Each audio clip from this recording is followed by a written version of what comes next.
Herkese merhaba arkadaşlar, kanalımıza hoş geldiniz. Mert Ramazan Demir ve Afra Saraçoğlu ayrılık iddialarına net bir şekilde cevap verdi.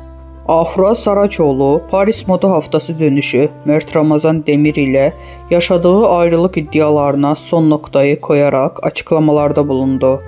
Ünlü oyuncu Afra Saraçoğlu, Paris Moda Haftası'ndan döndükten sonra İstanbul Havalimanı'nda gazetecilerin açıklamalarında bulundu.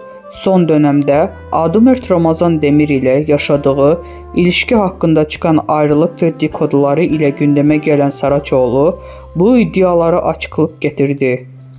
Gazetecilerin özel hayatıyla ilgili sorularına da açık yüreklilikle cevap veren Afra Saraçoğlu, Mert Ramazan Demir ile olan ilişkisini sona erdiğini şu sözlerle duyurdu.